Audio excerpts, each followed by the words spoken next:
Well, first of all, some of it is chronological. But unfortunately, the revelations of chapter 7 and 8 occur before what is said in chapter 6, so the whole book is not chronological. Secondly, it's not neatly divided into prophecy and narrative. There's narrative in chapter 1, there's prophecy in chapter 2, there's narrative in chapters 3, 4, and 5, and then there's some prophecy, etc., etc. So that's not neat either. So the important thing is to look at its literary structure. Now, this might be a slightly new idea to you.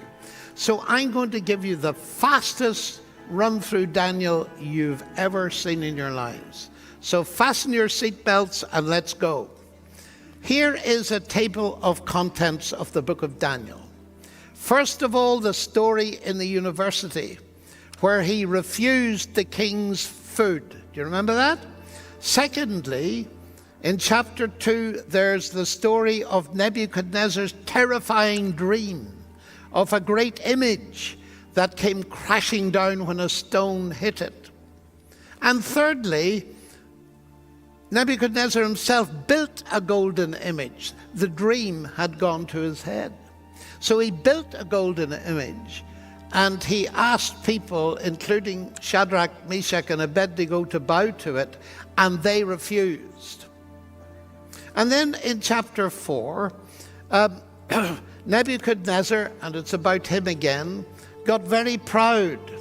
And he was walking on the roof of Babylon, and he said, "Isn't this great Babylon that I built for my glory and my majesty?"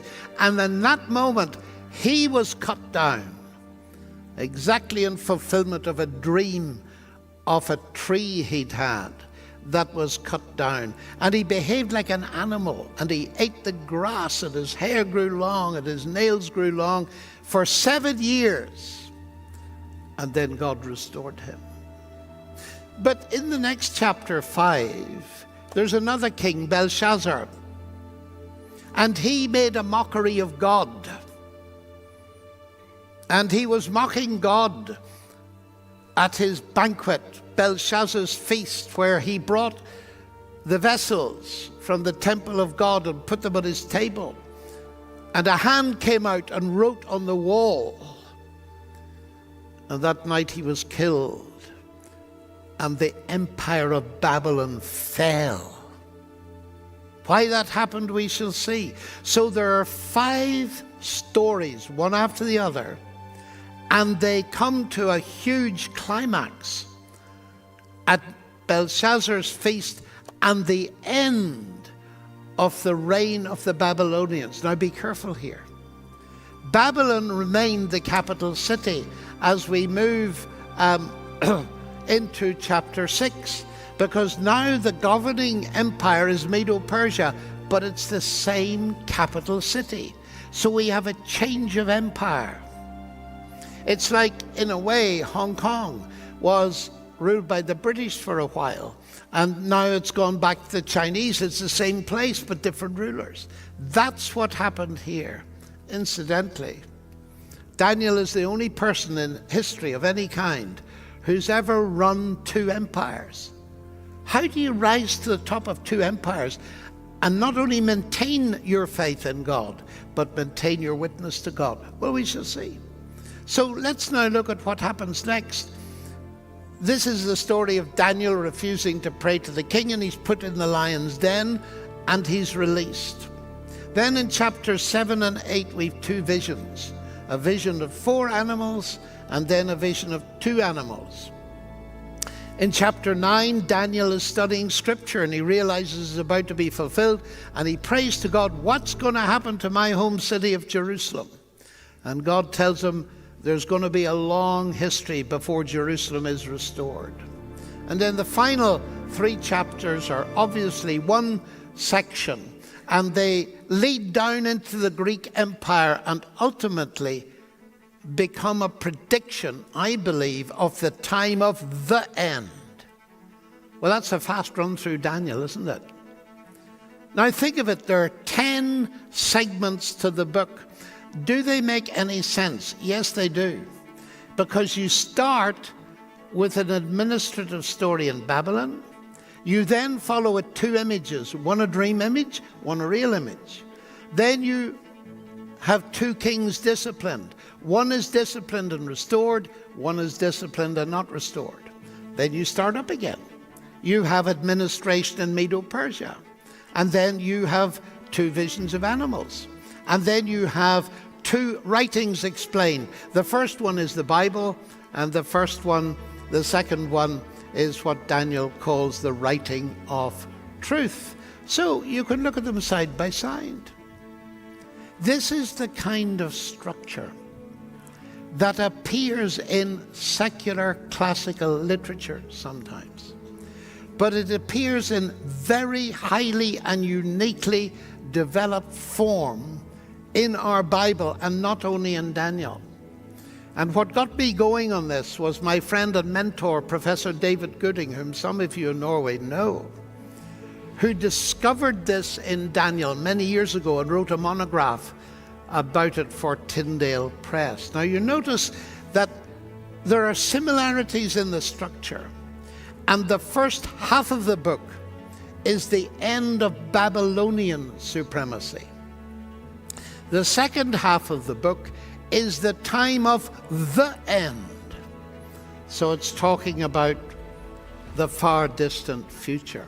So it's fascinating. We have a mixture of personal story, of history, of prophecy, and we have a projection of things into the future. Is it really credible or not? So now we're going to have a look at some detail, in case you're fed up with generalities. So we're going to have a look at a little detail. So let me read from the beginning of Daniel 1. In the 3rd year of the reign of Jehoiakim, king of Judah, Nebuchadnezzar, king of Babylon, came to Jerusalem and besieged it. And the Lord gave Jehoiakim, king of Judah, into his hand with some of the vessels of the house of God. And he brought them to the land of Shinar, to the house of his God. And he placed the vessels in the treasury of his God.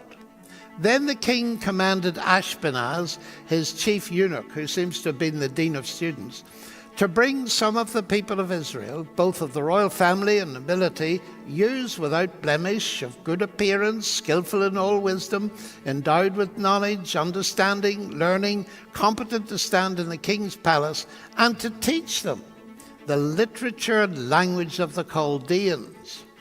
The king assigned them a daily portion of the food that the king ate, and of the wine that he drank. They were to be educated for 3 years, just like at Oxford and Cambridge, which is probably where they got it from. They were to be educated for 3 years. At the end of that time, they were to stand before the king. Among these were Daniel, Hananiah, Mishael, and Azariah of the tribe of Judah. And the chief of eunuchs gave them names. Daniel he called Belteshazzar, Hananiah he called Shadrach, Mishael he called Meshach, and Azariah he called Abednego. But Daniel resolved that he would not defile himself. I very much hope you have. So let's have a look at the first major thing in Daniel's life.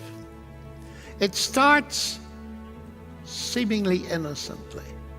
Nebuchadnezzar came in a certain year, but then it says this, and the Lord gave Jehoiakim, king of Judah, into his hand.